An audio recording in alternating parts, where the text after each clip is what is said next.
গল্পের নোটিফিকেশন পেতে পাশে থাকা বেল আইকনটি বাজিয়ে দাও। তাহলে চলো এবার গল্পে চলে যাই।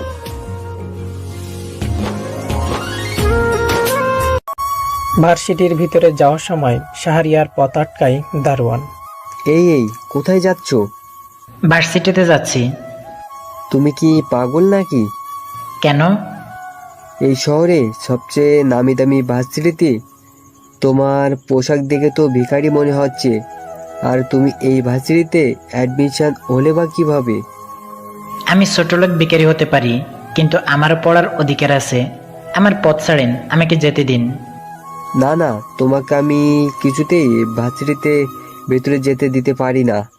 হঠাৎ প্রিন্সিপাল স্যার এসে ধমকের সুরে দারোয়ানকে বলল, ওকে ভিতরে আসতে দাও। কে বলছে? কি স্যার? কেন, তুমি কি কানে শুনতে পাওনি? বলেই চলে গেল। তুমি ভেতরে যেতে পারো। তারপর আমি ভার্সিটির ভিতরে গিয়ে আমার ক্লাসরুম খুঁজে বের করে ক্লাসের ভিতরে যাওয়ার সময় একটা মেয়ের সাথে ধাক্কা খাই। মেয়েটি ঠাস ঠাস করে শাহরিয়ার গালে 2টা থাপ্পড় বসিয়ে দেয়। ছোট লোকের বাচ্চা, তোর এত বড় সাহস, তুই আমাকে ধাক্কা দিস? তুই জানিস আমি কে? আমাকে দয়া করে মাফ করে দেন, আমি দেখতে পাইনি। ভিখারির বাচ্চা, চোখ কি বাড়িতে রেখে আসছিস নাকি? হঠাৎ আরেকটি মেয়ে বলে উঠল, আরে ছান্না ছামিয়া, বেচারা মনে হয় বুঝতে পারে নাই। তুই চুপ কর মিতু। ভিখারির বাচ্চাটার সাহস কত বড়! ওই তোর মতো ভিখারি এই ভার্সিটিতে অ্যাডমিশন হলো কিভাবে? আরে মনে হয় হাতে পায়ে ধরে কান্নাকাটি করে অ্যাডমিশন হয়েছে। আমি গরিব হতে পারি, কিন্তু আমিও একজন মানুষ, আমারও লেখাপড়ার অধিকার আছে। দেখ দেখ কিরকম চেটাং চেটাং কথা বলছে। ঠিকই বলেছিস। আজকে আমার মন ভালো, তাই তোকে দয়া মায়া করে ছেড়ে দিলাম। এখন আমার সামনে থেকে সর। তারপর আমি ক্লাসের ভিতরে গেলাম। হঠাৎ একটা ছেলে আমাকে ডাক দিয়ে বলে, ওই এদিকে এসে আমার পাশে বসো। তারপর আমি ছেলেটির পাশে গিয়ে বসলাম। আমি মারুফ, আর তুমি? আমি শাহরিয়ার ইফতেখাইরুল হক সরকার। আমরা কি ফ্রেন্ড হতে পারি? আমার মতো ছোট লোক তোমার ফ্রেন্ড হলে তোমার মান সম্মান হানি হবে না? ধুর মিয়া, সবচেয়ে বড় কথা হলো যে তুমি একজন মানুষ, আর তুমি যাও, তোমার সাথে আর কথাই বলবো না। আচ্ছা, আমরা তাহলে আজ থেকে ফ্রেন্ড। ফ্রেন্ডের মধ্যে কোনো তুমি বা আপনি চলে না, শুধুই তুই চলে। আচ্ছা দোস্ত, আমি অনেকক্ষণ ধরে খেয়াল করছি তুই সামিয়ার সাথে কি নিয়ে কথা বলছিলি।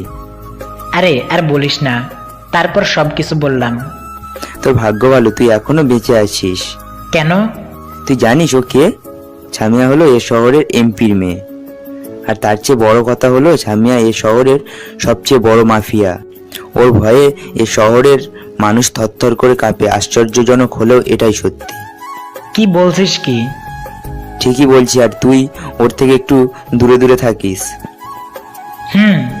তারপর মারুফের সাথে আরো কিছুক্ষণ টুকটাক কথা বলতে লাগলাম।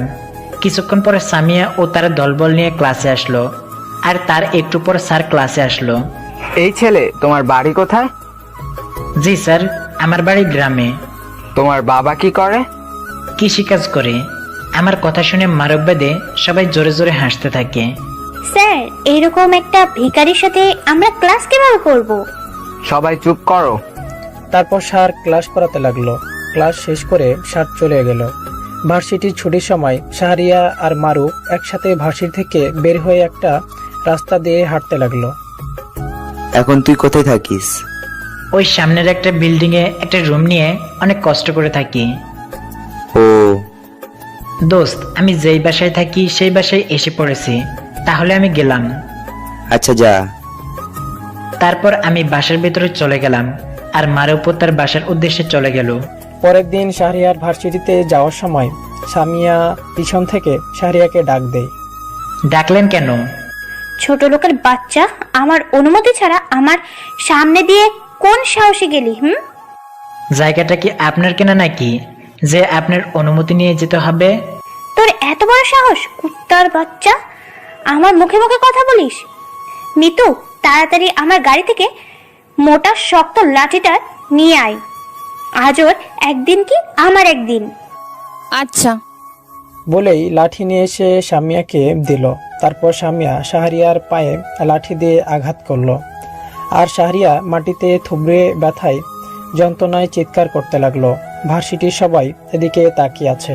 হঠাৎ মারুফ এসে সামিয়াকে অনুরোধ করে বলতে লাগলো, প্লিজ সামিয়া প্লিজ, আপনি ওকে কিছু করিয়েন না, ও বুঝতে পারে নাই, প্লিজ আপনি ওকে এবারের মতো দয়া করে মাফ করে দেন, প্লিজ সামিয়া প্লিজ।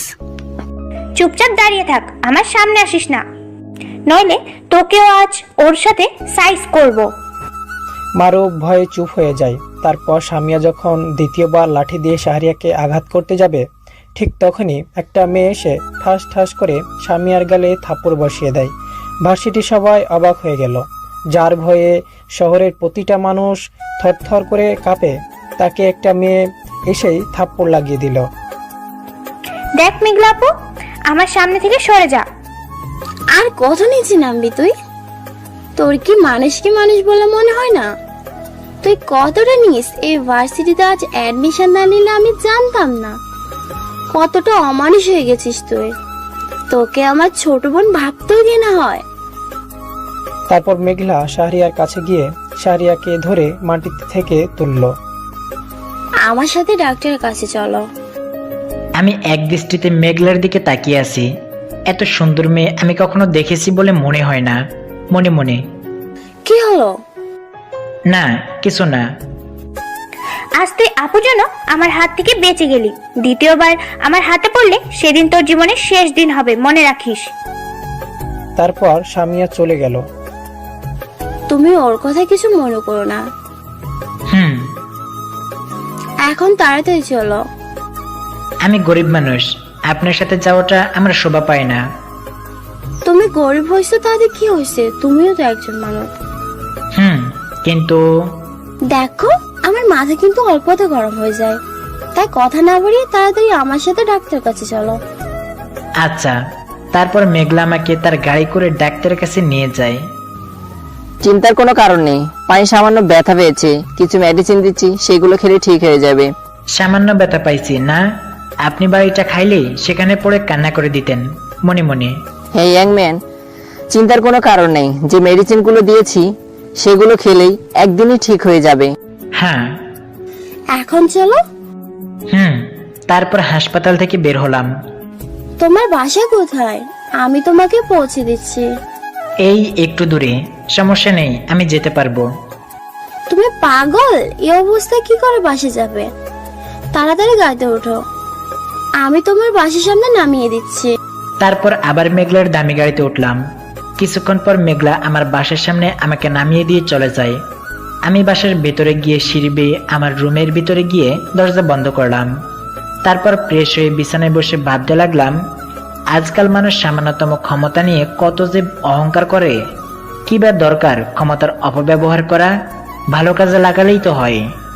পরের দিন সকাল সকাল মারুফ কল দিল।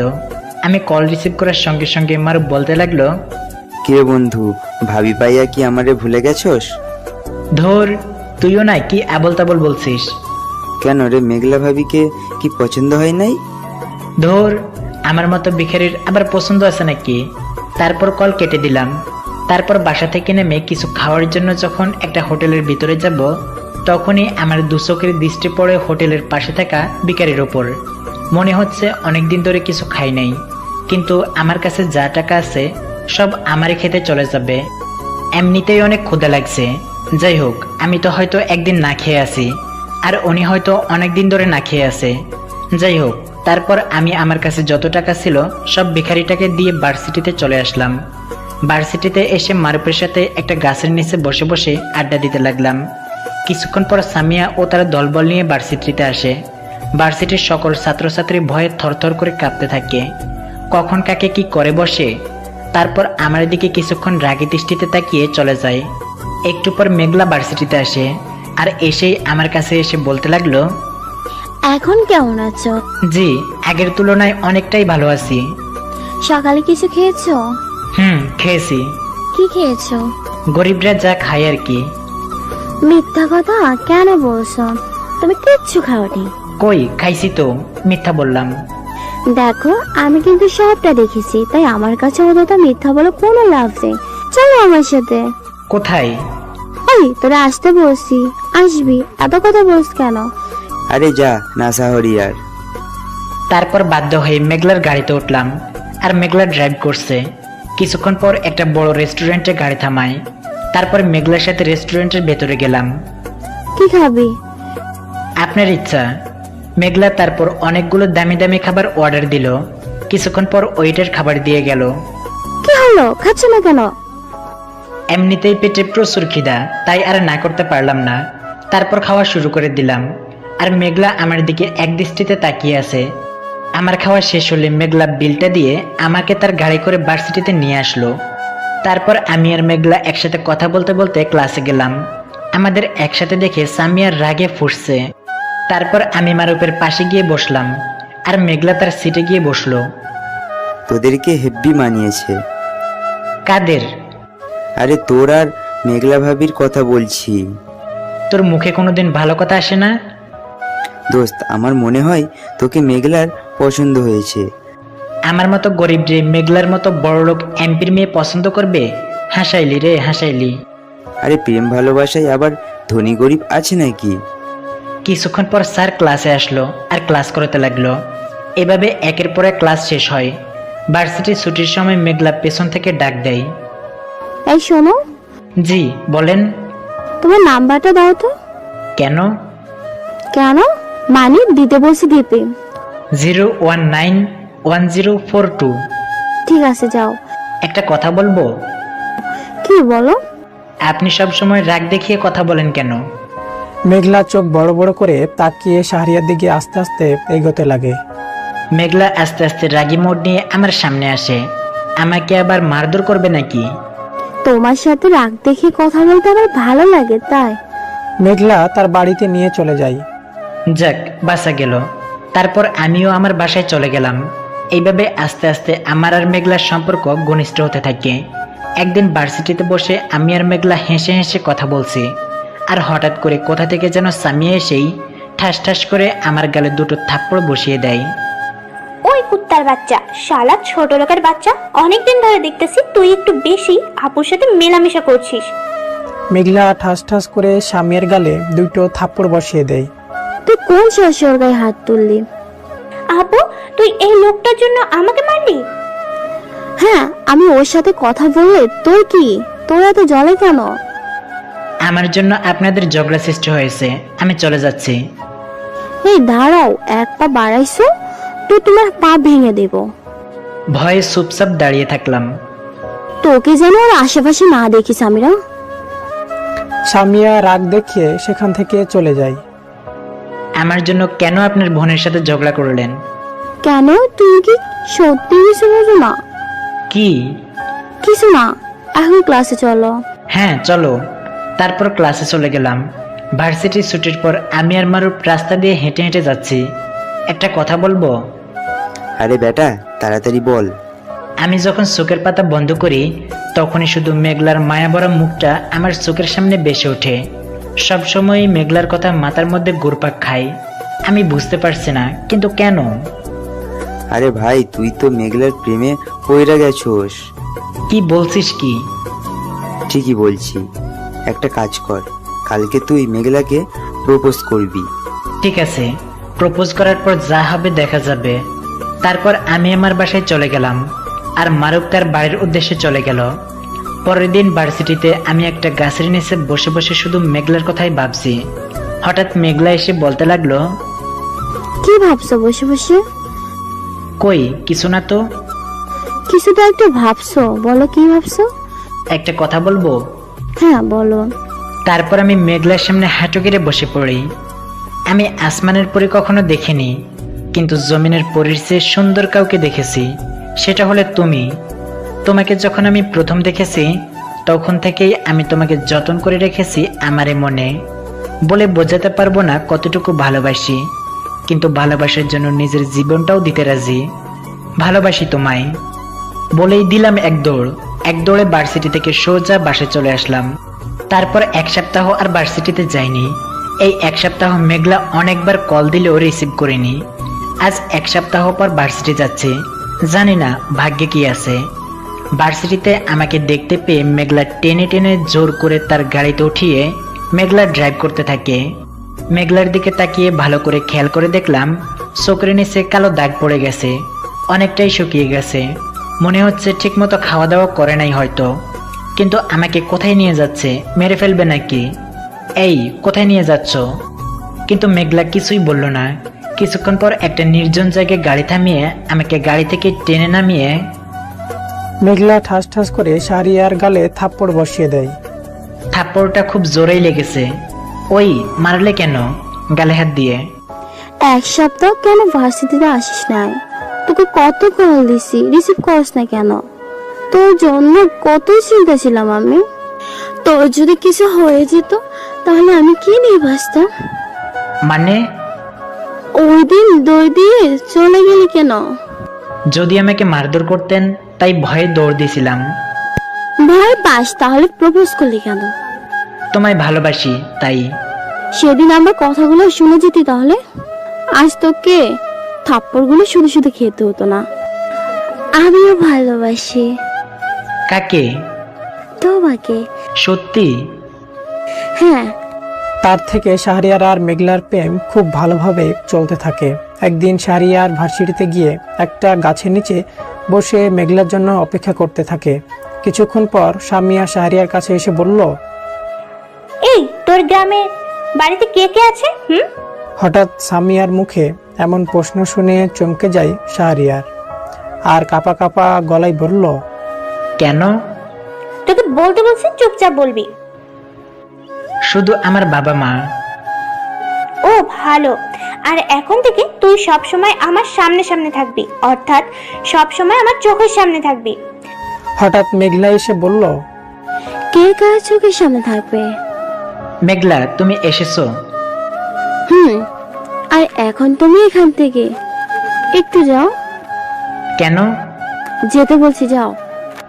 তারপর সেখান থেকে ক্লাসে এসে পড়লাম। সেখান থেকে শাহরিয়ার যাওয়ার পর মেঘলা সামিয়াকে বলল, ওর দিকে নজর দিস না, চোখ তুলে ফেলবো। আজকাল তুই একটু না, অনেক বেশি ওর সাথে মেলামেশা করছিস আপু। ওকে আমি ভালোবাসি, ওর সাথে মেলামেশা আমি করবো না তাই কে করবে? ওর দিক থেকে তোর কুনজরটা সরিয়ে ফেলিস। কথাগুলো বলে তারপর মেঘলা ক্লাস থেকে চলে যায়। শাহরিয়ারকে আমি না পেলে তোকেও পেতে দিব না আপু। তারপর সামিয়া তার দলের বিশ্বস্ত লোক রাফিকে ফোন দেয়। হ্যালো ম্যাডাম, বলেন। কালকে যেই ছেলেটার ছবি তোমাকে পাঠিয়েছিলাম তাকে আজকেই দুনিয়া থেকে সরিয়ে দাও। আচ্ছা ম্যাডাম, আপনি কোনো চিন্তা করবেন না, কাজ হয়ে যাবে। সামিয়া তারপর কল কেটে দিয়ে হাসতে থাকে। ভার্সিটি ছুটির পর শাহরিয়া মেঘলার সাথে কিছুক্ষণ কথা বলে শাহরিয়া একটা নির্জন রাস্তা দিয়ে তারপর বাসার উদ্দেশ্যে যাচ্ছে। কিন্তু এদিকে মাফিয়ার লোকজনেরা ফাঁদ পেতে বসে আছে যে কখন তাদের শিকার করতে আসবে, তাকে এই দুনিয়া থেকে সরিয়ে দেবে। তাহলে কি আজকে শাহরিয়ার সাথে মেঘলার শেষ কথা ও দেখা ছিল? তাহলে এ শহরে সবচেয়ে বড় মাফিয়া সামিয়ার লোকজনেরা কি শাহরিয়াকে মেরে ফেলতে সক্ষম হবে? শাহরিয়ার নির্জন এক রাস্তা দিয়ে হেঁটে হেঁটে তার বাসার উদ্দেশ্যে যাচ্ছে। কিছুক্ষণ পর শাহরিয়ার সামনে মাফিয়ার 50 জন লোক দাঁড়ায়। তাদের প্রত্যেকের হাতে আছে পাওয়ারফুল পিস্তল বা বন্দুক। কে তোমরা? আমরা মাফিয়ার লোক। কি চাও? আমার পথ কেন আটকিয়েছো? তোর মৃত্যু চাই। কথাটা শুনে আমি হাঁটু গেড়ে বসে পড়ি আর বলতে থাকি, না না, প্লিজ আমাকে মারবেন না। আমি গরিব মানুষ, আমাকে নিয়ে আমার মা বাবার অনেক স্বপ্ন। আমাকে মারবেন না, একটু দয়া করেন। আরে সবাই দেখো, ছেলেটা কেমন বাঁচার জন্য আকুতি মিনতি করছে। আরে ওকে মারার জন্য আমাদের এতজন লোক তো কোনো প্রয়োজনেই পড়বে না। তারপর মাফিয়ার সমস্ত লোক জোরে জোরে হাসতে থাকে। প্লিজ আমাকে মারবেন না, আমার কিছু হয়ে গেলে আমার মা বাবা কি নিয়ে বাঁচবে? আমি আজকেই এই শহর থেকে গ্রামে চলে যাব। প্লিজ আমাকে মারবেন না। তোকে তো মরতেই হবে, আজ পর্যন্ত আমাদের হাত থেকে কেউ বেঁচে ফেরে নাই। ওই একজন গিয়ে ওকে মেরে ফেল, আর গুলি করে মারবি না। আমার একদমই গুলির শব্দ পছন্দ না, অন্যভাবে মার। তারপর মাফিয়ার একজন লোক শাহরিয়ার দিকে আস্তে আস্তে এগোতে লাগলো। না না, একদমই আমার কাছে আসবেন না, খবরদার আমার কাছে আসবেন না বলছি। মারিয়ার লোকটি শাহরিয়ার কাছে গিয়ে পিছন থেকে চকচকে ধারালো ছুরিটা বের করে শাহরিয়াকে ছুরিটা ঘুরিয়ে ঘুরিয়ে দেখিয়ে ছুরিটা শাহরিয়ার পেটে ঢুকিয়ে দেওয়ার আগে মাফিয়ার লোকটি দেহে শত শত বন্দুকের গুলি তার দেহটাকে ঝরঝরা করে ফেলে আর লোকটি সঙ্গে সঙ্গে মাটিতে লুটিয়ে পড়ে সেখানে মারা যায়। রাফি আর তার সাথে থাকা মাফিয়ার লোকগুলো চমকে যায়। কার এত বড় সাহস মাফিয়ার লোকজনকে গুলি করে? সাহস থাকলে সামনে আয়। কিন্তু সেখানে শাহরিয়া ছাড়া আশেপাশে আর কাউকে দেখতে পায় না। হঠাৎ হাজারো বন্দুকের গুলি রাফির পিছনে থাকা মাফিয়ার সমস্ত লোকের দেহে ভেদ করে ফেলে আর তারা সবাই মাটিতে লুটিয়ে পড়ে। সেখানেই সবাই তাদের জীবন হারায়। রাফি এবার অনেক ভয় পেয়ে যায়। রাফি বাদে সমস্ত মাফিয়ার লোক এখন মৃত অবস্থায় মাটিতে পড়ে আছে। কিন্তু কে বা কারা গুলি করেছে আশেপাশে তো কাউকে রাফি দেখতে পাচ্ছে না। রাফি ভয়ে ভয়ে কাঁপা কাঁপা গলায় বলতে লাগলো, কে কে গুলি করছে? সামনে আসো, আমি বলছি সামনে আসো। কিন্তু সামনে কেউ আসছে না আর রাফি কাউকে দেখতে পাচ্ছে না। এই ছেলেকে তুমি সত্যি করে বলো। আমি কোনো কথা বলছি না, শুধু এক দৃষ্টিতে মাটির দিকে চেয়ে আছি। হঠাৎ করে শতগুলি রাফির বুকে ছিদ্র করে ফেলে আর রাফিও মাটিতে থুবড়ে পড়ে যায়। তারপর শাহরিয়ার কিছুক্ষণ নিরিবিলি হাঁটু গেড়ে বসে থাকার পর ও দাঁড়িয়ে খুব দ্রুত সেখান থেকে চলে যায়। শাহরিয়ার যাওয়ার পর সেখানে নিঃসর্জন রাস্তা দিয়ে একজন লোক যাচ্ছিল আর লোকটি সর্বপ্রথম মাফিয়া লোকদের লাশগুলো দেখতে পায়। আর তার থেকে আস্তে আস্তে খবরটা শহরের প্রত্যেকটা কোনায় কোনায় ছড়িয়ে পড়ে যে কারা যেন মাফিয়ার লোকগুলোকে মেরে ফেলেছে। শহর জুড়ে হইচই পড়ে যায়। এদিকে সামিয়ার তো পুরো মাথা খারাপ। কার এত বড় কলিজা হয়েছে আমার লোকেদের মারছে? এমনকি আমার বিশ্বস্ত লোক রাফিকেও ছাড়ে নাই। সাফি? জি ম্যাডাম বলেন। সমস্ত লোকজনকে নিয়ে শহরের প্রতিটা কোনায় কোনায় খোঁজ নিয়ে দেখো আমাদের লোকজনকে মেরেছে কে, এত বড় সাহস দেখিয়েছে। আর কাউকে সন্দেহ হলে সেখানেই তাকে মেরে দিবে। আচ্ছা ম্যাডাম। তারপর সাফি মাফিয়ার সমস্ত লোককে নিয়ে আস্তানা থেকে বেরিয়ে পড়ে। সামিয়ার মাথায় রাগ প্রায় চরম পর্যায়ে, কিছুতেই নিরিবিলি বসে থাকতে পারছে না।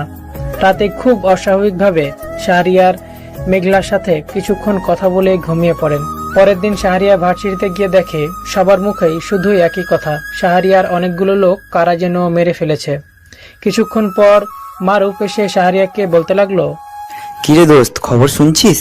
মাফিয়ার অনেকজন লোককে কারা যেন মেরে ফেলেছে। ও, আজকে সামিয়ার মাথা খুব গরম, কেউ ভয়ে সামিয়ার আশেপাশে দিয়ে যাচ্ছে না। ও। কিছুক্ষণ পর সামিয়া ভার্সিটিতে এসে শাহরিয়ার দিকে প্রচন্ড রাগী দৃষ্টিতে তাকায়।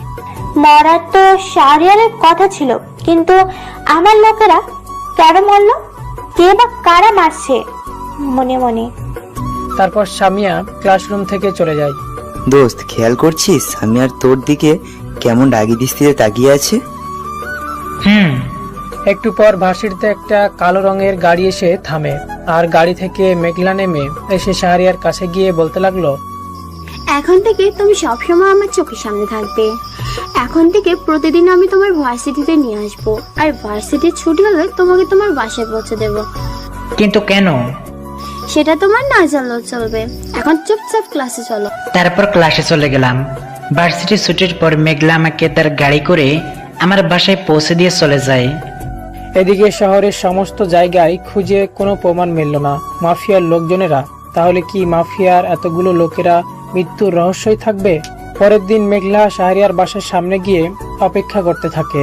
কিছুক্ষণ পর বাসা থেকে শাহরিয়ার বের হয়ে মেঘলার গাড়িতে ওঠে। এতক্ষণ লাগে আসতে?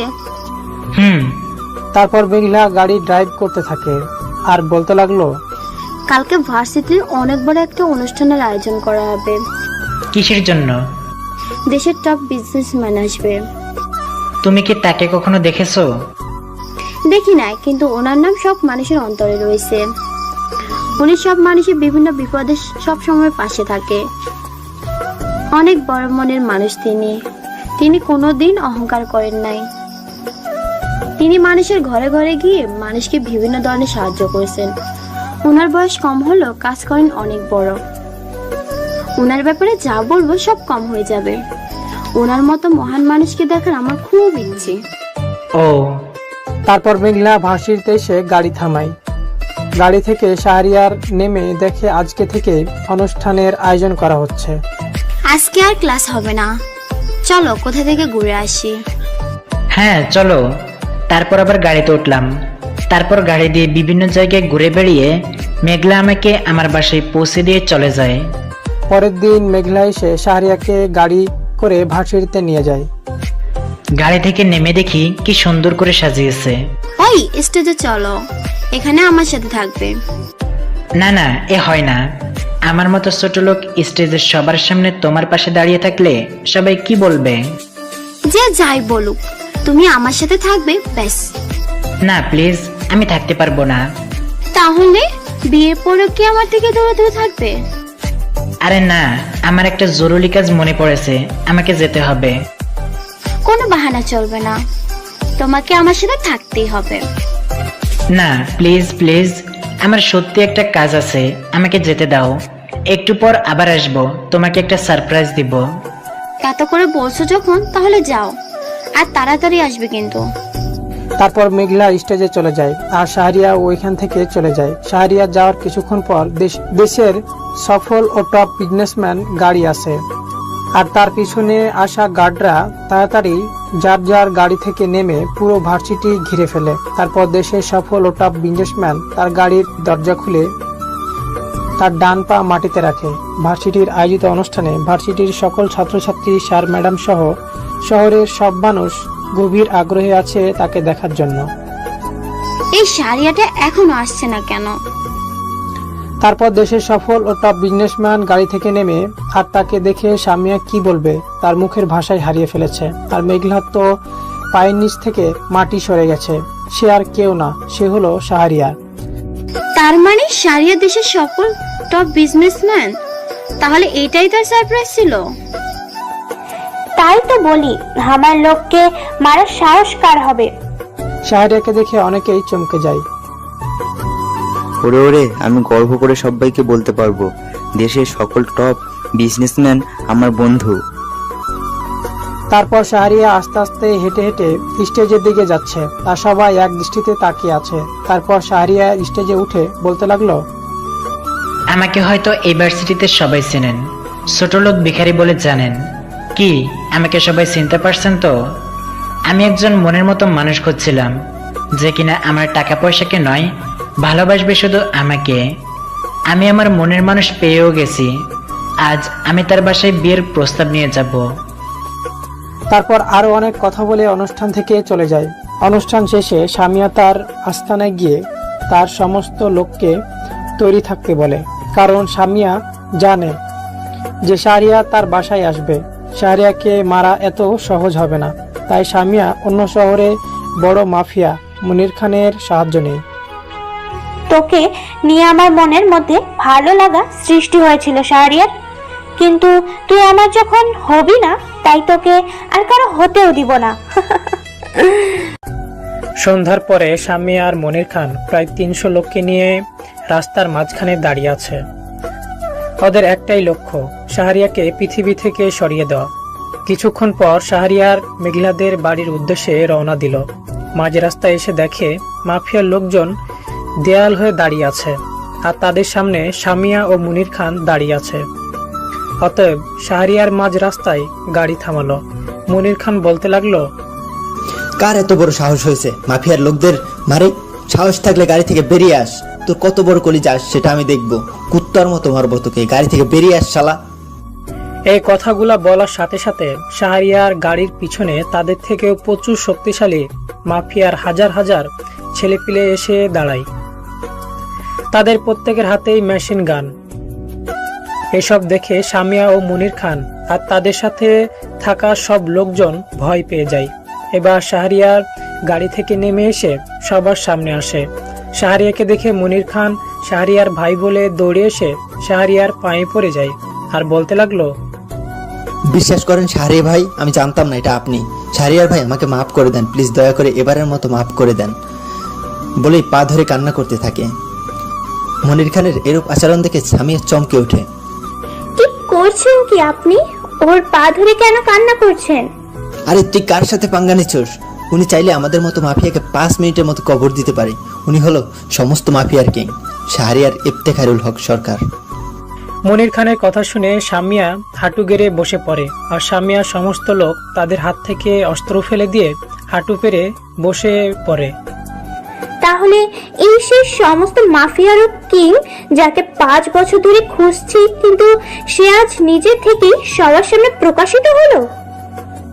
এবার শাহরিয়া, সামিয়া ও মনির খান আর তাদের দলবলের উদ্দেশ্যে বলতে লাগলো, নিজেদের পাওয়ারকে তোমরা ব্যাটিক পথে পরিচালিত করেছ।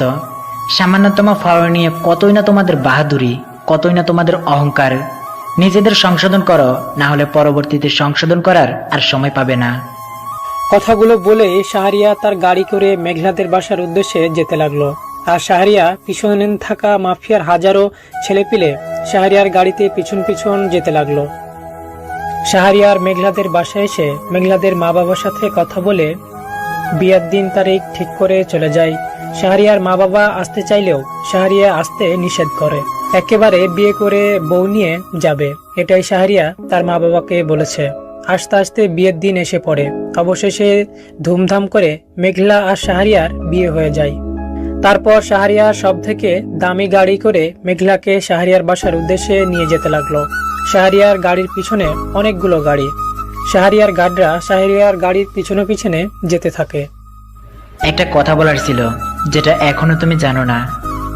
কি এমন কথা গো? আমি সমস্ত মাফিয়ারও কিং। কি? কিন্তু তুমি কখনো আমাকে ভুল বুঝে চলে যাবে না তো? বলো। তোমাকে ভালোবেসেছি কি ছেড়ে যাওয়ার জন্য নাকি? তারপর শাহরিয়ার গাড়ি তার শহরের ভিতরে ঢুকে, আর আশেপাশের সব মানুষ শাহরিয়ার গাড়িকে ফুল ছিটিয়ে দিতে থাকে। মেঘলা গাড়ির জানলা দিয়ে বাইরে তাকিয়ে মুগ্ধ হয়ে যায়। কি সুন্দর শহরটা। একটু পর একটা বিরাট বাড়ির সামনে গাড়ি থামে। তারপর গাড়ি থেকে শাহরিয়া আর মেঘলা নামে। শাহরিয়াকে দেখতে পেয়ে শাহরিয়ার আম্মু শাহরিয়াকে জড়িয়ে ধরে বলতে লাগলো, বাবা তুই ঠিক আছিস তো? আম্মু আমি একদম ঠিক আছি। তারপর মেঘলাকে দেখিয়ে বললাম, আম্মু এ হলো মেঘলা, আমার বউ। আসো বৌমা, ভিতরে আসো। যাও মেঘলা, আম্মুর সাথে ভেতরে যাও। তারপর মেঘলা আম্মুর সাথে বাসার ভিতরে চলে গেল, আর আমি আব্বুকে বলতে লাগলাম, আব্বা। নবাবজাদা বলেন। এত সুন্দর করে বাড়িটা সাজানোর কি দরকার ছিল? সাজাবো না মানে? আমার একমাত্র ছেলের বিয়ে বলে কথা। শহরের শেষ প্রান্ত থেকে বাড়ি পর্যন্ত সাজিয়েছি, দেখিস নাই? দেখছি তো। এখন বাড়ির ভিতরে যাবি না, বাহিরে দাঁড়িয়ে থাকবি। চলো। তারপর বাড়ির ভেতরে চলে গেলাম। তারপর সোজা ছাদে উঠে আকাশের দিকে তাকিয়ে থাকলাম। হঠাৎ পেছন থেকে কে যেন আমার মাথার মধ্যে থাপ্পড় মারলো। পেছনে ফিরে দেখি আমার মামাতো বোন লিজা। পাজি তুই? অনেক রাত হয়েছে, পাঁচশো ঘরে না গিয়ে এখনো ছাদে কি করছিস? হ্যাঁ, তারা দেখছি। ওই তারা? আকাশের দিকে তাকিয়ে দেখ। তারপর লিজা যখন আকাশের দিকে তাকায়, তখন আমি লিজার মাথায় একটা থাপ্পড় দিয়ে দিলাম দৌড়। তোর শুধু একবার পাই, এখন থেকে আমাকে তোর বাবির কাছে কাছে পাবি। তারপর আমি বাসর ঘরের সামনে এসে দাঁড়ালাম। আজকে আমার বাসর রাত, ভাবলেই কেমন কেমন জানি লাগে। তারপর বাসর ঘরের ভেতরে ঢুকলাম। তারপর মেঘলা আমার পা ধরে সালাম করলো, আর আমি মেঘলাকে সঙ্গে সঙ্গে জড়িয়ে ধরি। তারপর মেঘলাকে কোলে তুলে বিছানায় শুয়ে দিয়ে আমি মেঘলার মুখের খুব নিকটে আমার মুখ নিয়ে যাই। মেঘলার গরম নিঃশ্বাস আমার মুখে এসে পড়েছে। তারপর আস্তে আস্তে মেঘলার ঠোঁটের সাথে আমার ঠোঁট লাগিয়ে দেই। এইদিকে সামিয়া বাড়ির ছাদে দাঁড়িয়ে আকাশের দিকে তাকিয়ে আছে। হালকা হালকা বাতাসে সামিয়ার চুলগুলো এলোমেলো ভাবে উঠছে। দুপোটো চোখের জল সামিয়ার চোখ থেকে গড়িয়ে পড়ে। জীবনে কাউকে মনের অজান্তে ভালোবেসে ফেলেছিলাম, কিন্তু সে আমার হলো না। দীর্ঘ 5 বছর ধরে মাফিয়ার কিংকে খুঁজছিলাম, আর আজ তাকে পেয়েও গেছি। কিন্তু আফসোস, তুই যদি আমার হতি তাহলে কোনো রকম তোকে বাঁচিয়ে রাখতাম, কিন্তু তুই তো আমার হলেই না।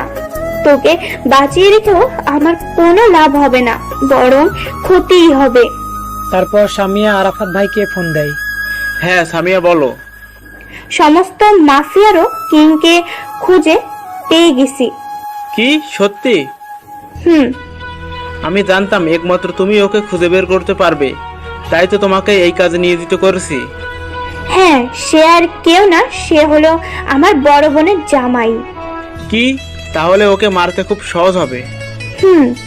তুমি স্বাভাবিকভাবে থাকো, কিছুতেই যেন শাহরিয়া বুঝতে না পারে যে আমরা ওকে মারার প্ল্যান করছি। সময় হলে আমি তোমাকে সব প্ল্যান বুঝিয়ে দেব। আচ্ছা। আরাফাত তারপর ফোন কেটে দেয়। আগে ভাগে বলে রাখছে, এই আরাফাত হলো অনেক বড় মাফিয়া।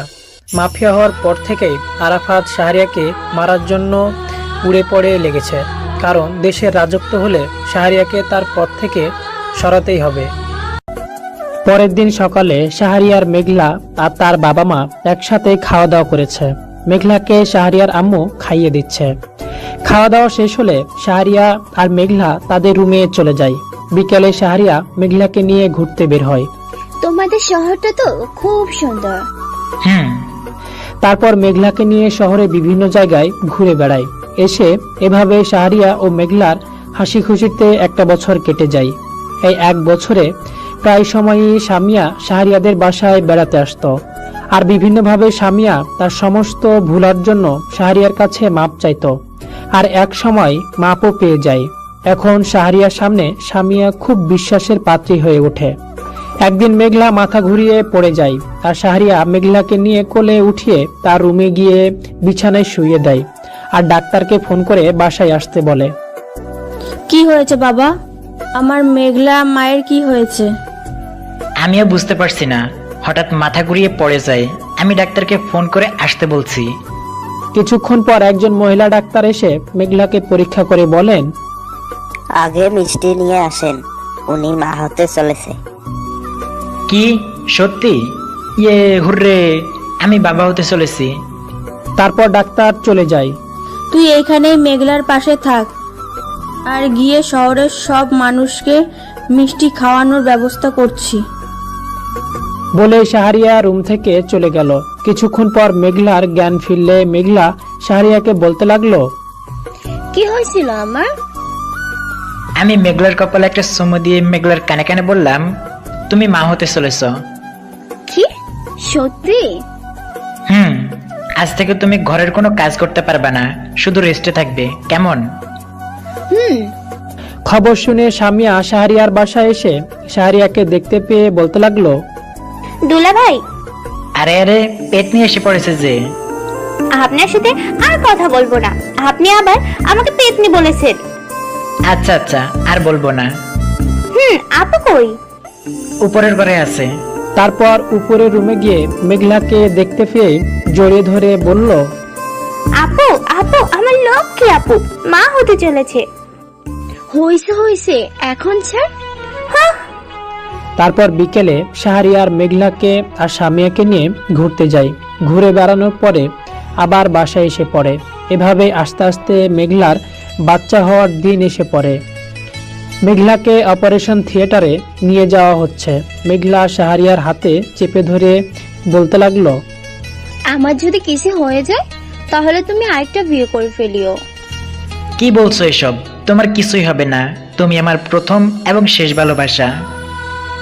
এরপর মেঘলাকে অপারেশন থিয়েটারের ভিতরে নিয়ে যায়, আর শাহরিয়া বাইরে দাঁড়িয়ে থাকে। টেনশন করিস না বাবা, মাথা শান্ত রাখ। দেখিস মেঘলা কিছু হবে না।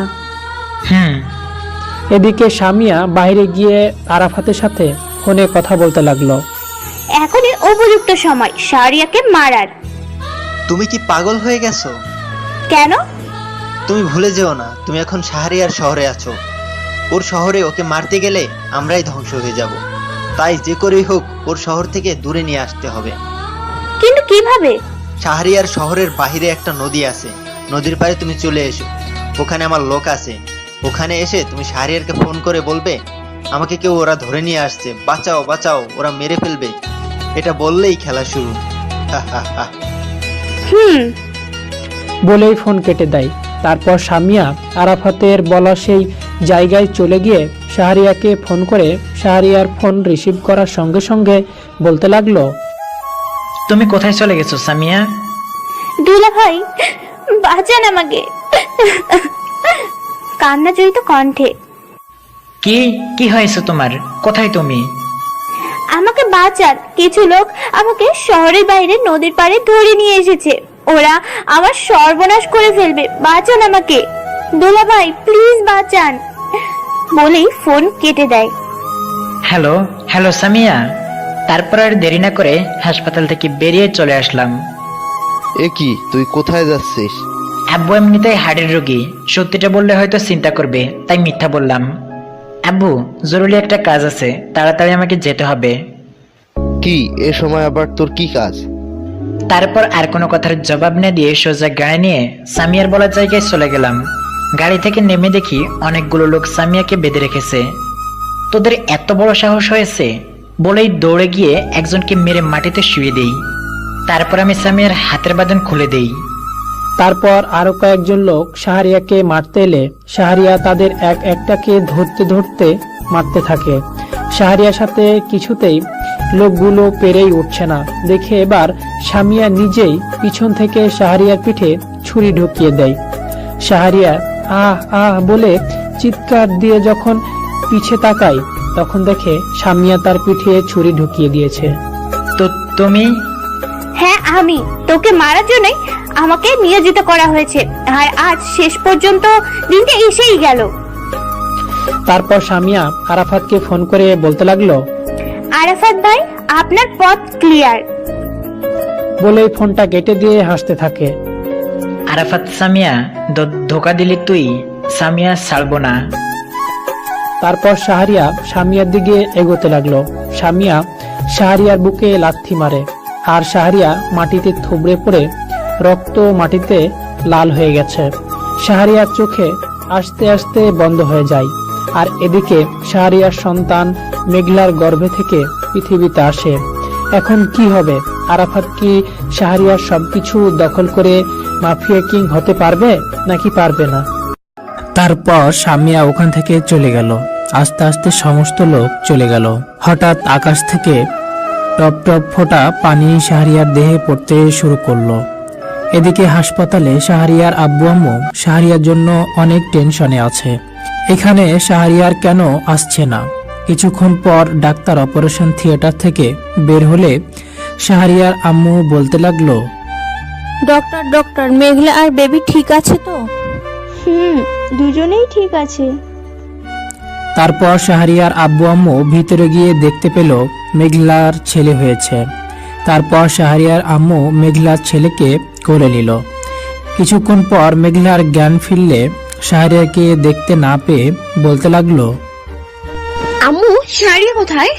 আমরাও কখন থেকে ওকে খুঁজছি, কখন যে হাসপাতাল থেকে চলে গেছে এখনো আসে না। ওকে ফোনেও পাচ্ছি না। আব্বু ওর কোনো কিছু হয়ে যায়নি তো? আরে তুমি টেনশন করো না, ও ঠিকই চলে আসবে। ওগো তুমি একটু খুঁজে দেখো না। আচ্ছা আমি দেখতাছি। তারপর শাহরিয়ার আব্বু আম্মু হাসপাতাল থেকে বের হয়ে সামিয়াকে দেখতে পেয়ে বলতে লাগলো, সামিয়া তুমি কোথায় চলে গিয়েছিলে? না মানে একটা কাজ ছিল। ও আপু আর বেবি ঠিক আছে তো? হ্যাঁ দুজনেই ঠিক আছে। আচ্ছা আপনি কোথায় যাচ্ছেন? আরে দেখ না, শাহরিয়ারকে কোথাও খুঁজে পাচ্ছি না। ওকে আর পৃথিবীতে খুঁজে পাবেন না, বিড়বিড় করে বলল। কিছু বললে নাকি? না না কিছু বলি নাই, তাহলে আমি যাই। হ্যাঁ। তারপর হাসপাতালের ভিতরে গিয়ে যে রুমে মেঘলাকে শিফট করা হয়েছে সেই রুমে গিয়েই মেঘলার বেবিকে কোলে নেয়। বেচারা শাহরিয়ার নিজের সন্তানের মুখটাও দেখতে পেল না। মেঘলাকে বাসায় নিয়ে আসা হয়েছে 2 দিন হয়ে গেল। এই 2 দিনে মেঘলার বাবা মা এসে মেঘলাকে দেখেও চলে গেছে, কিন্তু সামিয়া এখনো যায়নি। 2 দিন হয়ে গেল, এখনো শাহরিয়াকে কোথাও পাওয়া যায়নি। মেঘলা তো কান্নাকাটি শুরু করে দিয়েছে। শাহরিয়ার আম্মু নানাভাবে মেঘলাকে সান্ত্বনা দিচ্ছে। শাহরিয়ার আব্বু আম্মু খুব চিন্তায় পড়ে যায়। পরের দিন একটা অ্যাম্বুলেন্স শাহরিয়ার বাসার সামনে এসে থামে। বাসার সামনে অ্যাম্বুলেন্স দেখে মেঘলা বাদে বাসা থেকে সবাই বের হয়ে বাইরে আসে। অ্যাম্বুলেন্সের ভিতর থেকে কয়েকজন লোক একটা লাশ বের করে। এইটা কার লাশ? এখানে কেন নিয়ে এসেছো? কিন্তু লোকগুলো কোনো কথা না বলে লাশের উপর থেকে কাপড়টা সরিয়ে দেয়। শাহরিয়ার আব্বু আম্মু লাশটা দেখে বলে জোরে জোরে চিৎকার ও মাথায় হাত দিয়ে মাটিতে বসে পড়ে। না না, এ আমার ছেলে হতে পারে না। প্লিজ শান্ত হন একটু। বাইরে চিৎকার চেঁচামেচি শুনে মেঘলা তার সন্তানকে কোলে নিয়ে বাসার বাইরে এসে বলতে লাগলো, কি হয়েছে এখানে? আর এই লাশ কার? এখানে কেন? কিন্তু কেউ কোনো কথা বলছে না, সবাই চুপচাপ।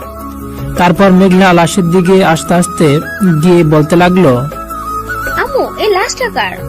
মুখটা ভালো করে চেনা যাচ্ছে না। কি হলো বলছে না কেন? শাহরিয়া বলে কান্না করতে থাকে। কথাটা শুনে মেঘলা কিছুক্ষণ নিঃশব্দ থেকে পরে হাউমাউ করে কান্না করতে থাকে। মেঘলার কান্না দেখে মেঘলার কোলে থাকা তার অবুঝ নিষ্পাপ সন্তান কাঁদতে শুরু করলো। তোর কান্না দেখে আজ কেন জানি আমার আনন্দ লাগছে। আরো কান্না কর আপু, আরো কান্না কর, যত খুশি কান্না কর। শাহরিয়ার আর ফিরে আসবে না। তারপর আস্তে আস্তে খবরটা সারা শহরে ছড়িয়ে পড়ে। সমস্ত মানুষের চোখে আজ জল গড়িয়ে পড়ছে।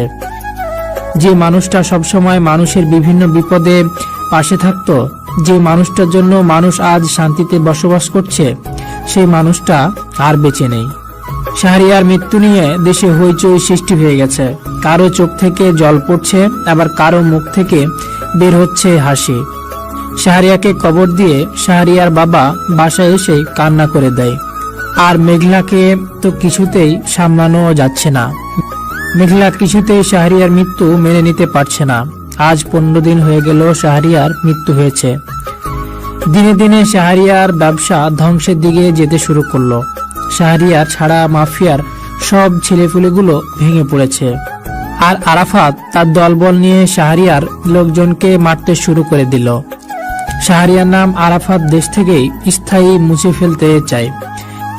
এখন কেই বা শাহরিয়ার সমস্ত কিছুর দায়িত্ব নেবে? শাহরিয়ার শহরে আরাফাতের লোকজন এসে ভাঙচুর শুরু করে দিছে। এদিকে আসিফ তাড়াতাড়ি করে শাহরিয়ার বাসায় যায়। আসিফ হলো শাহরিয়া দলের একজন। আসিফ শাহরিয়ার আব্বু আম্মুকে বলতে লাগলো, আঙ্কেল আরাফাতের লোকজন শহরের ভিতরে ঢুকিয়ে ভাঙচুর শুরু করে দিয়েছে, আর শহরের মানুষগুলোকে মারছে।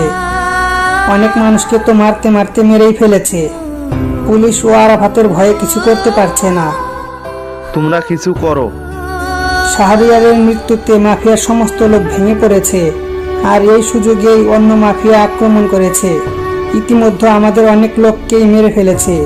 এভাবে যদি আমাদের সব লোককে মেরে ফেলে তাহলে আরাফাতকে আর কেউ ঠেকাতে পারবে না।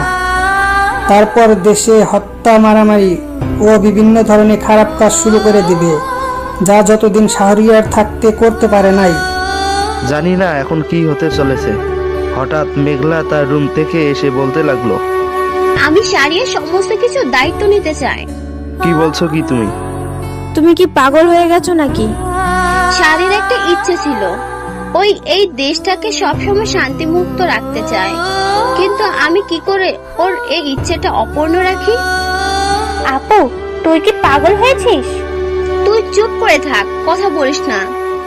যেদিন আমি শাহরিয়ার খুনিকে খুঁজে পাবো সেদিন হবে ওর শেষ দিন।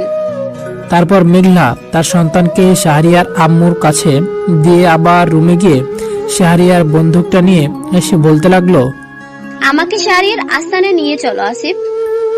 জি ম্যাডাম, চলেন। তারপর মেঘলা গাড়ি নিয়ে শাহরিয়ার আস্তানায় চলে গেল। শাহরিয়ার আস্তানায় এসে মেঘলা সমস্ত মাফিয়ার লোককে বলতে লাগলো, এখন থেকে শাহরিয়ার সমস্ত দায়িত্ব আমি পালন করব। তোমরা সবাই তৈরি হয়ে নাও। আর আমাদেরকে হেরে গেলে চলবে না, আমরাই জিতবো। আর আমাদের শহরে আরাফাতের যত লোক ভাঙচুর করেছে তাদের সবাইকে মেরে গাড়ি করে আরাফাত আস্তানায় ফেলে দিও। তারপর মেঘলার কথা অনুযায়ী মাফিয়ার সব লোকজন শক্তিশালী অস্ত্র নিয়ে শহরে থাকা আরাফাতের সব লোককে মেরে গাড়ি করে আরাফাতের আস্তানায় ফেলে দেয়। নিজের লোকের একসাথে এতগুলো লাশ দেখে চমকে যায় আরাফাত। কিছুক্ষণ পর মেঘলা আরাফাতের আস্তানায় যায়। মেঘলাকে দেখে আরাফাত বলতে লাগলো, আরে দেখো কে এসেছে আমাদের মারতে। বাঁচতে চাইলে এখান থেকে চলে যা, নাইলে তোর শাহরিয়ারকে যেভাবে মেরেছি তার থেকেও ভয়ঙ্কর ভাবে তোকে মারবো। কিছুক্ষণ পর তোর মুখ থেকে আর হাসি বের হবে না, কিন্তু তোর চোখ থেকে পানি ঠিকই পড়বে। তারপর মেঘলা ইশারা দেওয়ার সাথে সাথে হাজারো বন্দুকের গুলি আরাফাতের সমস্ত লোকের দেহে ভেদ করে ফেলে। আরাফাতের সমস্ত লোক মারা গেছে, শুধু আরাফাত বেঁচে আছে। আমাকে মাফ করে দাও। মাফ? আর তোকে ভুলেও না। তারপর মেঘলা আরাফাতের হাতে গুলি করে। গুলি লাগার সাথে সাথে আরাফাত জোরে চিৎকার দেয়, আর আরাফাতের হাত থেকে রক্ত পড়তে থাকে। প্লিজ আমাকে মেরো না, হাত জোর করে বলছি, আমাকে মাফ করে দাও। তারপর মেঘলা আরাফাতের অন্য হাতে গুলি করে। এবারও আরাফাত জোরে চিৎকার করে দেয়, আর আরাফাতের হাত থেকে টক টক করে রক্ত মাটিতে পড়তে থাকে। প্লিজ আমাকে ছেড়ে দাও। আরেকটা কথা, আমার কথায় যে শাহরিয়ারকে মেরেছে সে হলো বাকিটা বলার আগে আরাফাতের দেহে মেঘলা একের পর এক গুলি করে দেয়, আর আরাফাত মাটিতে লুটিয়ে পড়ে এবং মারা যায়। এই আস্তানে আগুন লাগিয়ে দিও বলে বাসার উদ্দেশ্যে চলে গেল। তারপর মাফিয়ার সব লোকজন আরাফাতের আস্তানায় আগুন ধরিয়ে দিয়ে চলে যায়। আগুনে আস্তানা সহ আরাফাত ও তার লোকজন মৃত লাশগুলো পুড়ে ছাই হয়ে যায়। মেঘলা বাসায় আসলে শাহরিয়ার আব্বু বলতে লাগলো, তুমি ঠিক আছো তো মেঘলা মা? হ্যাঁ আব্বু, আমি ঠিক আছি। আর আরাফাত ও তার দলবলকে পৃথিবী থেকে সরিয়ে দিয়েছি। সামিয়া মেঘলার এই কথাটা শুনে সামিয়া মনে মনে বলল, আরাফাত আবার আমার ব্যাপারে কিছু বলে নাই তো? ধরো তোমার ছেলেকে, আমার কাছে একদমই থাকতে চায় না, শুধু কান্না করে। তারপর মেঘলা তার ছেলেকে কোলে নিয়ে বলতে লাগলো, ওলে ওলে ওলে, খালি কান্না করে কেন? এই তো আম্মু আছি তো। 5 বছর পর শহরে পা রাখলো। সব মানুষের ভালোবাসার পাত্র শাহরিয়ার। শহরটা খুব পাল্টে গেছে। এখন কি আমার কথা মনে আছে সবার? আম্মুকে আমার জন্য রোজ চোখের পানি ঝরায়। মেঘলার মনে কি এখনো আমি আছি? আমার সন্তান কি বেঁচে আছে না মরে গেছে? এইসব ভাবছি আর আস্তে আস্তে সামনে এগোতে লাগলাম। হঠাৎ একটা লোকের সাথে ধাক্কা খেলাম। এই ভাই, চোখে দেখতে পান না নাকি? না, মানে খেয়াল করি নাই, মাফ করবেন। আরে সমস্যা নাই। আর আপনার মুখ কাপড় দিয়ে ঢাকা কেন? এমনি। ও আচ্ছা, একটা কথা বলবো?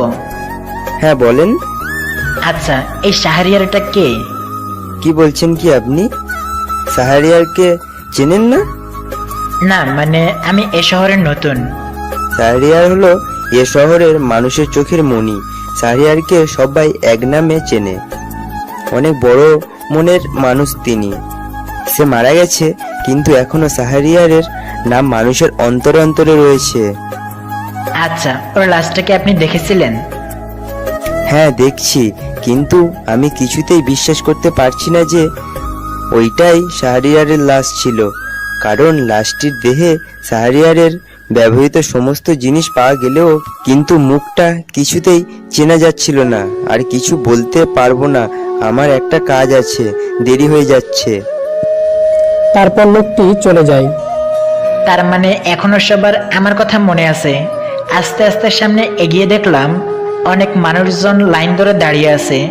আমি একটা লোককে জিজ্ঞেস করলে লোকটি বলল, এখানে গরিব লোকদের কাপড় দেওয়া হচ্ছে। কে দিচ্ছে? শাহরিয়া ভাইয়ের স্ত্রী মেঘলা। মেঘলা? আমি এখন সবার সামনে আসতে পারবো না, তাই আমাকেও লাইনে দাঁড়াতে হবে। লাইনে দাঁড়ানোর আমার প্রধান কারণ, অনেক বছর পর মেঘলার মায়াবরা মুখটা খুব কাছ থেকে দেখা। আমার মুখটা কাপড় দিয়ে আরো ভালো করে ডেকে লাইনে দাঁড়িয়ে পড়লাম। তারপর আমার সিরিয়াল যখন এলো, আমি আস্তে আস্তে হেঁটে হেঁটে মেঘলার সামনে গিয়ে মেঘলার দিকে তাকিয়ে রইলাম। কতদিন পর মেঘলার মায়াবরা মুখটা দেখছি। আগের চেয়ে অনেকটা শুকিয়ে গেছে। হঠাৎ আমার চোখের দৃষ্টি গিয়ে পড়ল মেঘলার পেছনে থাকা সামিয়ার উপর। প্রচন্ড রাগী চোখে সামিয়ার দিকে তাকিয়ে রইলাম। কি হলো? আপনি কাপড় নিচ্ছেন না কেন? তার কোনো দরকার নাই, যে কারণে লাইনে দাঁড়িয়েছিলাম তা হয়ে গেছে বলেই আমি সেখান থেকে চলে গেলাম। কে লোকটি কাপড় না নিয়ে চলে গেল? আরে ছাড় না, কোনো পাগল হতে পারে। গরিবদের কাপড় দেওয়ার পর মেঘলা আর সামিয়া সেখান থেকে বাসায় আসলে মেঘলার 5 বছরের ছেলে আরিফ দৌড়ে এসে মেঘলার কোলে উঠে বলতে লাগলো, আম্মু আম্মু, আমাদের বাসায় একটা নতুন কাজের লোক আসছে, আর কাজের লোকটা না খুব ভালো। তাই নাকি? তুমি ওপর রুমে গিয়ে খেলা করো, যাও। আরিফ উপরের রুমে চলে গেল। আম্মু আম্মু, কি হয়েছে মেঘলা মা? বাড়িতে বলে নতুন কাজের লোক রাখছো? হ্যাঁ, ছেলেটা খুব ভালো। চেনা নাই জানা নাই, আর অমনি একটা কাজের ছেলে বাড়িতে রেখে দিলে। আচ্ছা, ছেলেটি কই? ওকে ডাকো। ছেলেটি রান্নাঘরে রান্না করছে। তারপর আম্মু ছেলেটিকে ডাকলো। দেওয়ার সঙ্গে সঙ্গে ছেলেটি রান্নাঘর থেকে আসে। মেঘলার কাজের ছেলেটিকে দেখে বলতে লাগলো, তোমাকে কেমন জানি চেনা চেনা লাগতেছে। কত কষ্ট করে নকল দাড়ি মোছ লাগিয়ে ছদ্মবেশ নিলাম, তাও বলছে চেনা চেনা লাগছে মনে মনে। আচ্ছা যাই হোক, যাও তুমি গিয়ে রান্না করো। তারপর মেঘলা তার রুমে চলে গেল। দুপুরে সবাই ড্রয়িং টেবিলে বসে খাবার খাচ্ছে, আর শাহরিয়া ডাইনিং টেবিলে একটু পাশেই দাঁড়িয়ে আছে। শাহরিয়ার আম্মু খাবার মুখে নিতেই কান্না করে দেয়। কান্না করছেন কেন? তোমার মতো রান্না আমার ছেলেও আমাকে মাঝে মধ্যে রান্না করে খাওয়া। যত সব ঢং। আরে তোমার ছেলের রান্নাই এটা। সবার খাওয়া দাওয়া হলে যে যার রুমে চলে গেল, আর শাহরিয়া সবশেষে খেতে বসলো আর মনে মনে ভাবতে লাগলো, শেষ পর্যন্ত নিজের বাসায় ছদ্মবেশে কাজের লোক সেজে আসতে হলো। হঠাৎ একটা বাচ্চা ছেলে এসে আমাকে বলতে লাগলো, আঙ্কেল আপনি এখনো খাচ্ছেন? কিন্তু তুমি কে? আমি আরিফ, এই বাড়ির নেতা। সবাই আমার কথা শুনে, এখন থেকে তুমিও আমার কথা শুনবা। কথা কানে গেছে? বাচ্চা ছেলেটার কথা শুনে আমি কাশতে শুরু করলাম। তারপর ঢক ঢক করে 1 গ্লাস পানি খেলাম। আচ্ছা, তোমার আম্মুর নাম কি? আমার আম্মুর নাম মেঘলা। তার মানে আরিফ আমার ছেলে। খাওয়া ছেড়ে টেবিল থেকে উঠে আরিফকে জড়িয়ে ধরলাম, আর আমার চোখ থেকে কয়েক ফোঁটা পানি পড়তে লাগলো। রাতে রান্না করা খাবারগুলো রান্নাঘর থেকে আনার জন্য রান্নাঘরে গিয়ে দেখি সামিয়া খাবারগুলোর মধ্যে কি যেন মেশানোর চেষ্টা করছে। এই খাবারগুলোর সাথে কি মেশানোর চেষ্টা করছেন? কই কিছু না তো। তাহলে আপনি রান্নাঘরে কি করছেন? দেখছিলাম আর কি, খাবারগুলো কেমন হয়েছে। দেখতে আসছেন না খাবারগুলোর মধ্যে কিছু মেশাতে আসছেন? মানে কি বলতে চাচ্ছ তুমি? বলতে চাচ্ছি আপনি খাবারগুলোর মধ্যে কিছু মেশাতে যাচ্ছিলেন, কিন্তু আমি এসে পড়েছি বলে আপনি কিছু মেশাতে পারেন নাই, তাই তো? তোর এত বড় সাহস, আমাকে অপরাধ দিচ্ছিস? বলে ঠাস করে থাপ্পড় বসিয়ে দেয়, তারপর চলে যায়। কন্ট্রোল, পরে সুদে আসলে সবকিছুর জবাব দিয়ে দেব। তারপর আমি খাবারগুলো ডাইনিং টেবিলে সুন্দর করে সাজিয়ে দেই। তারপর সবাই খাওয়া দাওয়া শেষ করে যার যার রুমে সে চলে গেল। তারপর আমিও সবার শেষে খাবার খেয়ে আমার জন্য যে রুমে থাকার ব্যবস্থা করা হয়েছে সেই রুমে গিয়ে ঘুমিয়ে পড়লাম। পরের দিন মেঘলা ফোনে সামিয়ার সাথে কথা বলতেছে। কি রে, তুই কোথায়? আর আরিফকে কেউ কোথাও খুঁজে পাচ্ছে না। আরিফকে আর খুঁজে পাবিও না, কারণ আরিফ আমার কাছে। আরে আগে বলবি না? আরিফকে কোথাও না পেয়ে আমি কতটা ভয় পেয়ে গেছিলাম। আগে পুরো কথাটা তো শোন। কি? তোর ছেলে এখন আমাদের শহরে। যদি তোর ছেলেকে বাঁচাতে চাস তাহলে আমার আস্তানায় চলে আস। আর তোর সাথে যদি কোনো মাফিয়ার লোকজন নিয়ে এসেছিস তাহলে তোর ছেলেকে সারা জীবনের মতো ভুলে যা। না না সামিরা, আমার ছেলে কোনো ক্ষতি করিস না। আমি এক্ষুনি তোর আস্তানায় আসছি। আড়াল থেকে শাহরিয়া সব কথাগুলো শুনে ফেলে। তারপর মেঘলা ফোন কেটে দিয়ে তাড়াতাড়ি করে গাড়ি নিয়ে সামিয়ার আস্তানার উদ্দেশ্যে রওনা দেয়। কথাবার্তা শুনে যা বুঝলাম আমার ছেলে কোনো বড় ধরনের বিপদে আছে। আমাকে তাড়াতাড়ি সামিয়ার আস্তানায় যেতে হবে, আর তার আগে আমাকে আমার আস্তানায় যেতে হবে। যেই বাবা সেই কাজ। তাড়াতাড়ি করে আমার আস্তানায় গিয়ে পৌঁছালে আমার নকল দাড়িমুছ খুলে আস্তানার ভিতরে চলে গেলাম। শাহরিয়াকে দেখে মারিয়ার সব লোকজন কি বলবে কিছুই বুঝতে পারছে না। সবাই শাহরিয়ার ভাই বলে চিৎকার করে। শাহরিয়ার ভাই, আপনি বেঁচে আছেন? আমি বেঁচে আছি। এখন এত কিছু বলার সময় নেই। তোমরা সবাই যার যার অস্ত্র নিয়ে তৈরি হও। আমার ছেলে বিপদের মধ্যে আছে, আমার ছেলেকে উদ্ধার করতে হবে। তাই সবাই আমার সাথে সামিয়ার আস্তানায় চলো। তারপর শাহরিয়ার মাফিয়ার সমস্ত লোককে সামিয়ার আস্থানার উদ্দেশ্যে চলে যায়। মেঘলা সামিয়ার আস্থানায় পৌঁছে, আমি জানতাম আপু তুই তোর ছেলেকে বাঁচাতে ঠিকই আসবি। এসবের মানে কি? এই নে, এই কাগজে সাইন কর। এটা কিসের কাগজ? এটা সম্পত্তির কাগজ। শাহরিয়ারের আব্বু আম্মু তোর নামে সমস্ত সম্পত্তি লিখে দিছে, সেটা আমি জানি। তাই তুই এই কাগজে সাইন করে সমস্ত সম্পত্তি আমার নামে লিখে দিবি। না, আমি সাইন করব না। আহা, আমার আপুটা সাইন করবে না? সবাই শোনো, আমার আপু সাইন করবে না, তুই সাইন করবি, অবশ্যই করবি। তোর পিছনে তো তাকিয়ে দেখ। তারপর মেঘলা পিছনে তাকিয়ে দেখে আরিফের গলায় সামিয়া একজন লোক ছুরি ধরেছে। আম্মু আম্মু আমাকে বাঁচাও, এই পচা লোকটা আমাকে মেরে ফেলবে। ভয় পেও না আরিফ, আমি আছি তো। সামিরা প্লিজ তুই আমার ছেলেকে ছেড়ে দে। তাহলে কাগজে সাইন কর। কাজটা কিন্তু তুই ঠিক করিস না। কোনটা ঠিক করছি আর কোনটা ভুল করছি সেটা তোকে বলতে হবে না। সাইন কর তাড়াতাড়ি, না হলে শাহরিয়ারকে যেভাবে মারছি সেভাবে তোর ছেলেকেও মেরে দিব। তার মানে তুই? হ্যাঁ, আমি শাহরিয়ারকে নিজ হাতে হত্যা করেছি। তুই এটা করতে পারলি? তাড়াতাড়ি সাইন কর, না হলে তোর ছেলেকে মেরে ফেলতেও আমার হাত কাঁপবে না। তারপর যখন মেঘলা কাগজে সাইন করবে তার আগে শাহরিয়ার আস্থানার ভিতরে ঢুকে সামিয়ার দুজন লোককে মেরে মাটিতে শুইয়ে দেয়। কে রে তুই? আমার লোককে মেরেছিস? তোর মুখ থেকে কাপড়টা সরা। তারপর শাহরিয়া তার মুখ থেকে কাপড়টা সরিয়ে ফেলে। শাহরিয়াকে দেখে মেঘলা এক দৃষ্টিতে শাহরিয়ার দিকে তাকিয়ে থাকে। আর সামিয়ার তো ভয়ে গলা শুকিয়ে গেছে। শাহরিয়া, তুমি বেঁচে আছো? হ্যাঁ, আমি বেঁচে আছি। সেই দিন তুই আমার দেহে ছুরি ঢুকিয়ে দেওয়ার পর ভালো করে পরীক্ষা করে দেখিস নাই যে আমি বেঁচে আছি না মারা গেছি। তা না করে তুই চলে গিয়েছিলি। সাইমা, এটা ছিল তোর সবচেয়ে বড় ভুল। তুই চলে যাওয়ার পর সব লোকজনও চলে যায়। তার কিছুক্ষণ পর একজন ভদ্রলোক আমাকে হাসপাতাল নিয়ে যায়। আমি পরিপূর্ণ সুস্থ হতে প্রায় 2 মাস লেগে যায়। আমি সুস্থ হওয়ার পর ভদ্রলোকটি তার গাড়ি করে আমাকে আমার বাসার উদ্দেশ্যে নিয়ে আসার সময় অ্যাক্সিডেন্ট হয়। অ্যাক্সিডেন্টে ভদ্রলোকটি শুধু মাথা ফেটে গিয়েছিল, আর আমার মাথায় খুব বেশি আঘাত লাগে, যার ফলে আমি স্মৃতিশক্তি হারিয়ে ফেলেছিলাম। কিছুই মনে করতে পারছিলাম না।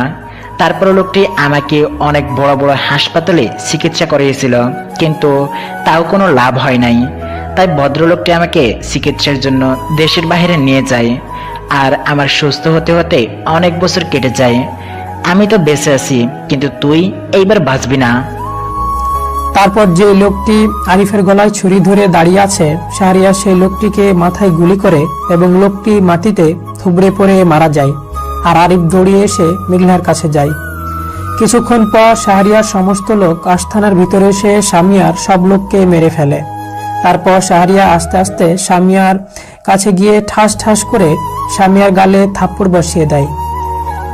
থাপ্পড় খেয়ে সামিয়া মাটিতে ছিটকে পড়ে, আর সামিয়ার ঠোঁট বেয়ে রক্ত পড়তে থাকে। তারপর শাহরিয়া আস্তে আস্তে বন্দুক নিয়ে সামিয়ার দিকে এগোতে লাগলো। তারপর সামিয়া উঠে দাঁড়িয়ে বলতে লাগলো, না না না শাহরিয়া, প্লিজ আমাকে মেরো না, আমি তোমার শালি হই। তারপর আমি বন্দুক ছুড়ে মেরে সামিয়ার দিক থেকে মুখ ঘুরিয়ে নিলাম। আপু আপু, তুই তো কিছু বল, আমাকে ছেড়ে দিতে বল না, আমি তো ছোট বোন হই। মেঘলা ঠাস ঠাস করে সামিয়ার দুগালে দুটো থাপ্পড় বসিয়ে দেয়। থাপ্পড় খেয়ে সামিয়া মাটিতে বসে পড়ে। তারপর শাহরিয়ার একজন লোক বন্দুক নিয়ে সামিয়ার সামনে গিয়ে দাঁড়ায়, আর সামিয়া তার চোখ বন্ধ করে ফেলে। আজকে সামিয়ার জীবনের শেষ দিন। সামিয়ার চোখ থেকে অনবরত জল গড়িয়ে পড়ছে। সামিয়া মনে মনে বলছে, যদি আমাকে আরেকটা সুযোগ দেওয়া হতো, কিন্তু আমার মতো বিশ্বাসঘাতককে কে বা আরেকবার সুযোগ দিবে? তারপর লোকটি বন্দুক দিয়ে সামিয়াকে টার্গেট করে। তারপর লোকটি সামিয়াকে বন্দুক দিয়ে টার্গেট করে গুলি করার আগেই শাহরিয়ার বলল, থামো, সামিয়াকে ছেড়ে দাও। বলার সাথে সাথে লোকটি সামিয়ার উপর গুলি চালানো বন্ধ করে দেয়। শাহরিয়ার বলা কথা শুনে সামিয়া এবার তার চোখ খুলে তাকায়। কি বলছো কি? ভুল মানুষ করেই, আবার ভুল থেকে মানুষ শিক্ষা গ্রহণ করে সামনের দিকে এগিয়ে যায়। তারপর আমি সামিয়ার সামনে গিয়ে বললাম, কেন কেন করেছো এইসব? এইসব করে কি বা পেলে? তোমার জীবন সম্পর্কে একবার ভাবো, ভালো হয়ে যাও, নিজের জীবনটাকে সুন্দর করে গুছিয়ে নাও। আমি তোমার মতো মানুষ আর দেখিনি, এত কিছু করার পরও আমাকে মাফ করে দিলে। তোমার মতো মানুষ পাওয়া খুবই ভাগ্যের ব্যাপার আপু, খুবই ভাগ্যবান যে তোমার মতো একজন মানুষকে জীবন সঙ্গী হিসেবে পেয়েছে। আরে ওই যে শাহরিয়া, তোমার বাবা, যাও। তারপর আরিফ দৌড়ে গিয়ে শাহরিয়াকে জড়িয়ে ধরে। বাবা তুমি এসে গেছো, খুব ভালো হয়েছে। আমার লক্ষ্মী ছেলে, সোনা ছেলে। বাবা বাবা জানো, আম্মু আমাকে শুধু শুধু বকা দেয়, তুমি একটু আম্মুকে বকা দিয়ে দাও তো। কি, তোমার আম্মুর এত বড় সাহস আমার ছেলেকে বকা দেয়? তারপর আমি আরিফকে কোলে নিয়ে মেঘলার সামনে গিয়ে বললাম, তুমি আমার ছেলেকে বলে মেঘলার রাগে দৃষ্টি দেখে আর কিছুই বলতে পারলাম না। কিছু বলবে? কই কিছু না। আমার এসব কাণ্ড দেখে সবাই হাসতে থাকে। তারপর আমি মাফিয়ার সব লোকদের চলে যেতে বলি, তারা সবাই চলে যায়। তারপর আমি মেঘলা আর সামিয়াকে নিয়ে শ্বশুর বাড়িতে গেলাম। মেঘলার মা বাবা আমাকে দেখতে পেয়ে অনেক খুশি। তারপর তাদের সাথে অনেক কথাবার্তা বলে মেঘলা আর আরিফকে নিয়ে আমার বাসার উদ্দেশ্যে চলে গেলাম। আমাদের বাসায় আসতে আসতে রাত হয়ে যায়। গাড়ি থেকে নেমে মেঘলা কলিং বেল বাজালো, আর আমি মেঘলা আর আরিফের পেছনে দাঁড়িয়ে থাকলাম।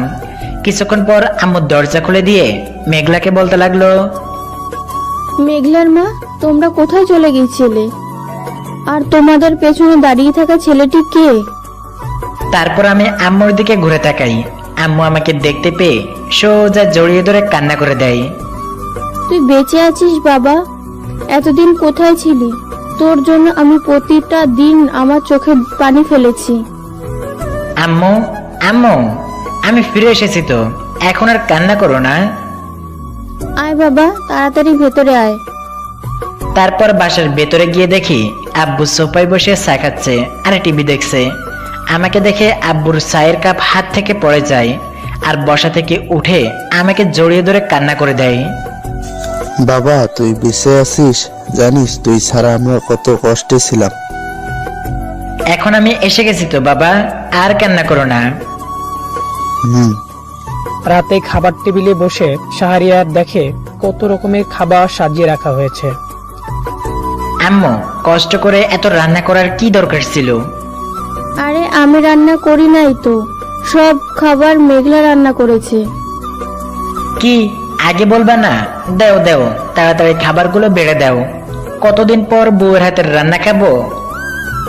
আচ্ছা দিচ্ছি। তারপর আম্মু খাবার বেড়ে দিল, আর আমি খেতে শুরু করে দিলাম। কিছুক্ষণ পর আব্বুর সাথে আরিফও এসে খেতে শুরু করে দিল। একটু পর আম্মু আর মেঘলাও খেতে বসে পড়লো। জানো, মেঘলা কাজের জন্য যেই ছেলেটাকে রেখেছিল, ওই ছেলেটাকে আর কোথাও খুঁজে পাওয়া যাচ্ছে না। কি বলছো আম্মু? দেখো আবার কিছু চুরি করে নিয়ে পালিয়ে যায় নাই তো? আমি চোর না। আরে তুমি কেন চোর হতে যাবে? কারণ কাজের ছেলেটা তো আমিই ছিলাম। কি? তার মানে তুই কাজের ছেলে সেজে বাড়িতে ছিলি? আম্মা। তারপর খাওয়া দাওয়া শেষ করে যে যার রুমে চলে গেল। রাত প্রায় 12টা। আরিফ এখন ঘুমের দেশে। শাহরিয়ার আর মেঘলা বেলকুনিতে নিরিবিলি দাঁড়িয়ে আছে। নীরবতা ভেঙে মেঘলা বলতে লাগলো, তাহলে লাশটা কার ছিল যাকে সবাই তুমি ভেবেছিল? ওটা মর্গের কোনো লাশ ছিল। ভদ্রলোকটি আমাকে দেখেই চিনে ফেলেছিল যে আমি কে। আমার কোনো ক্ষতি হতে পারে ভেবে আমার নিরাপত্তার জন্য লোকটি আমার কিছু ব্যবহৃত জিনিস লাশটিকে পড়িয়ে যে জায়গা থেকে আমাকে হাসপাতালে নিয়ে আসছিল, সেই জায়গায় লাশটাকে রেখে দিয়ে আসে। ও। তারপর মেঘলা আমার দিকে কিছুক্ষণ তাকিয়ে আমাকে জড়িয়ে ধরে। তারপর আমি মেঘলার গালে কপালে চুমো দিয়ে মেঘলাকে আমার বুকে শক্ত করে জড়িয়ে ধরি। পরের দিন সকালে শাহরিয়া ঘুমাচ্ছিল আর আরিফ শাহরিয়াকে ডাকতে লাগলো। বাবা বাবা তাড়াতাড়ি ওঠো। কি হয়েছে আমার লক্ষ্মী ছেলেটার? আরেকটু ঘুমাই না। আরে বাবা তাড়াতাড়ি ওঠো, তুমি বেঁচে আছো শুনে শহরের সব মানুষ তোমাকে দেখার জন্য বাসার সামনে ভিড় করে দাঁড়িয়ে আছে। কথাটা শুনে লাফ দিয়ে উঠে বললাম, আচ্ছা তোমার আম্মু কোথায়? আম্মু রান্না করে রান্না করছে। ও, তারপর ফ্রেশ হয়ে রেডি হয়ে ব্যালকনিতে যাওয়ার সময় আরিফ বলতে লাগলো, বাবা কি করছো? সাংবাদিকও আছে, এই নাও সানগ্লাসটা পরে যাও। আমার লক্ষ্মী ছেলে, সোনা ছেলেটার মাথায় বুদ্ধি আছে। তারপর সানগ্লাসটা পরে ব্যালকনিতে গিয়ে আমার ডান হাতটা উপরে তুললাম।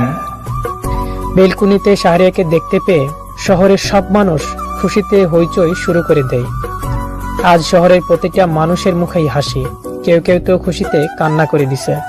শাহরিয়াকে আবার ফিরে পাওয়ায় সব মানুষ আনন্দে দিশেহারা।